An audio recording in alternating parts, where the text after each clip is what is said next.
Hey guys, I am here today. Finally, I'm so sorry to go ahead and give you the update of the books that I read for April 2021. These are going to be my Christian fiction books, and they're going to be historical fiction or biblical fiction. And I'm so sorry again, I have been so busy that I keep forgetting. So as you can see, this is my Instagram account.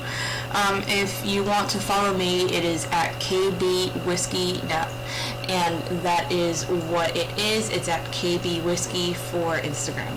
So the first one is The Song of the Cimarron. This is actually a book that my daughter got me. I'm just trying to wait. I'm not sure why it's kind of laggy today. Okay, so The Song of the Cimarron, this is a small book that my daughter got me to read. It is really sweet. It takes place during the smallpox epidemic in the West. And it was a really sweet book. It's made by Heart Songs, so it was a good little book to read. It was pretty short, but it was a cute little book. Okay, so let's go to the next one. These two were actually Bible books, and my daughter also got these. The Mark of Cain, and then My Enemy, My Love. So these two took place in biblical times. They're both by Darlene Mindrup. Honestly, my daughter found them in a thrift store, and I can remember that they were pretty good, but it's already May 18th, and I can't really remember a whole lot of the storylines at all to even tell you. So if that helps you base your decision that I can barely remember them, they weren't anything that stuck with me, so that could probably help you. They were good stories, but they didn't really stick with me. Okay, the next one, A Match Made in Texas. Okay, I love Karen Whittemire, I love Regina Jennings, I love their fun little rom-com stories, and these are really cute. I love the first two in the book. I'm not so much into the other ones. They were okay, but I will read pretty much anything that Karen Whittemire writes. So I suggest this one just for that story, because it's so cute. The Bride's Prerogative by Susan Page Davis. These were 3 in 1. This was a huge book, and there was 3 in 1 in here. And basically, it takes place in Texas, and it surrounds about the Ladies Sharpshooter Society, about how this group of women decided to go ahead and make a society of sharpshooters. And there's always some sort of crime or something around it. So they were pretty cute. So they were basic mysteries. A Vote of Confidence by Robin Lee Hatcher. This one was okay. It wasn't really something that was my favorite. It was about a woman who decided to run for mayor in the early 1900s. And falling in love with the guy that is also running for mayor against her. So it was a cute book. It wasn't anything that I would try to continue. Wrangler in Petticoats by Mary Connolly. This was a really cute one. I actually did like this one. The main character was really feisty, and she was really funny. She did not want to be helped at all, so but she ends up getting hurt, and she has to learn to accept help from a man who rescues her on the trail, and then his Native American housekeeper kind of lady that lives there that helps her along. So that one was a really cute one. I like that one a lot. The next one is actually not Christian, and it's not biblical fiction. It's just a classic. So there was nothing bad in it. I don't read anything that has cussing or anything vulgar or anything like that. It's The Enchanted April. And this one was a really good little classic book. It's basically about 2 women that are just tired of their husbands, and they decide to rent this castle in Italy for like a month. And through the time, they actually get reconnected with their husbands and start to enjoy life again. And it was a really good read. I really enjoyed that classic book, so it was really good. The next 2, Tears in a Bottle, and then Alibis in Arkansas. Again, I don't really remember a whole lot of Tears in a Bottle. I believe it's about a woman who comes to some sort of military encampment out in the west, and she falls in love with the man who accidentally shot her father and killed him. So I believe that is what that story is about. I don't really remember a whole lot. Alibis in Arkansas are really cute. They're little cozy mysteries, and this is a big book. It was 3 in 1, so it was a good little book to read. The next one, The Ice Cutter's Daughter by Tracy Peterson. This was a great book. I've never read Tracy Peterson before, and when I did, I fell in love with it. I really enjoyed this story, and I want to read the rest of it. I actually stayed up all night long to read that one, and I want to continue reading the rest of them. So finally, The Jewel of the Nile. I finally finished it. I finished it within 2 hours of starting this book. It was so good. I mean, I was sitting and reading it in the car. It was so good.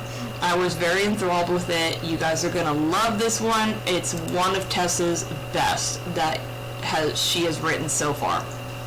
The next one, Mountain Laurel by Lori Benton. I'm just going to warn you right now, if you don't like cliffhanger kind of everything just turned from night to day, don't read this book until you can get the sequel. When I read this one, the sequel wasn't out yet. And I was so mad and so disappointed at how the whole relationship between Siona and Ian changed in 1 second and completely turned around to something horrible that I was so mad that I just didn't even want to continue. But now I heard that there is a sequel out and it brings them back together. But I'm still upset how the author put in all those tangles, but I'm just letting you know right now that that one is not for anyone who doesn't want to read the sequel.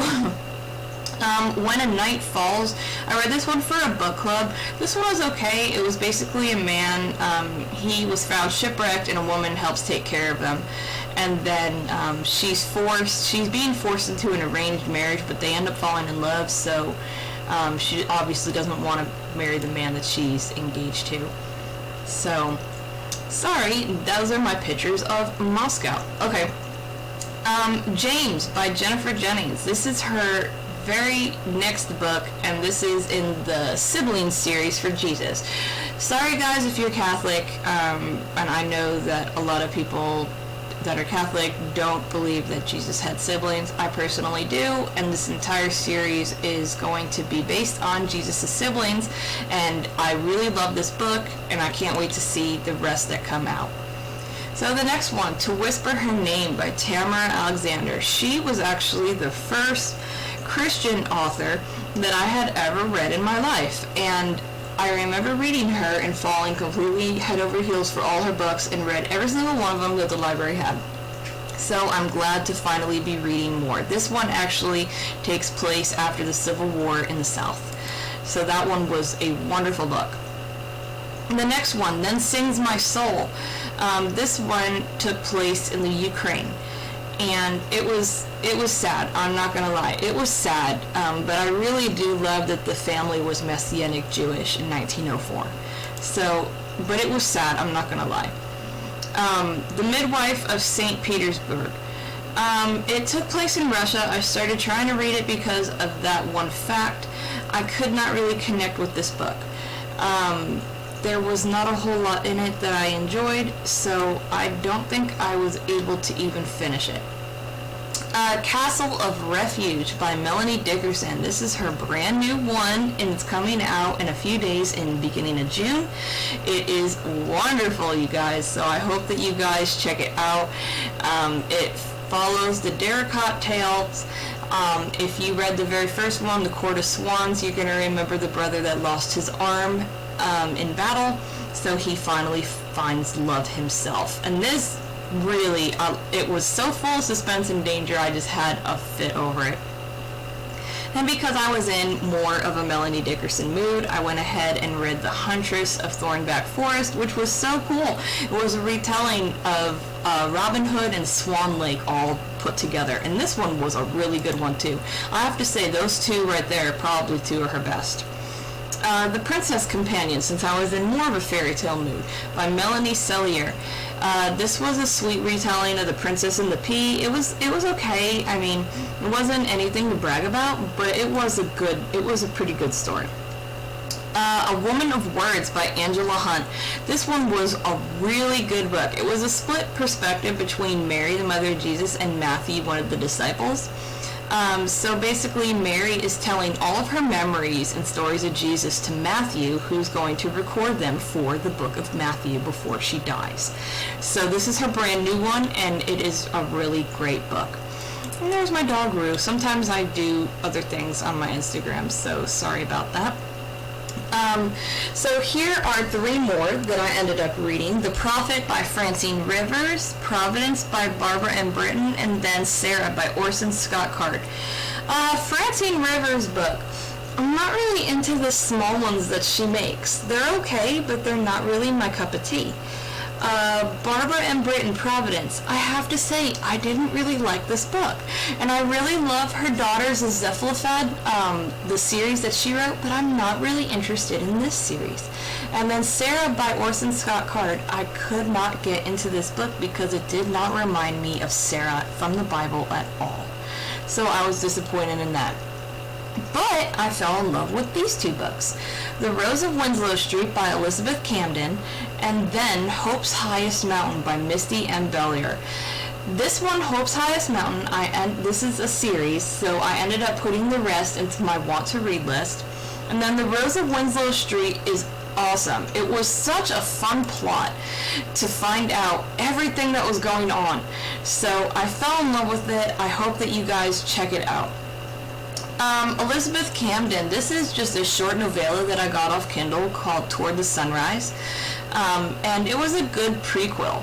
I really like Julia. I love that she was big for animal rights, and I can't wait to see a little bit more in the Until Dawn series that she has. That is Ukraine, then Romania, I'm sorry here, and then Greece, so obviously I've gone a lot. Okay.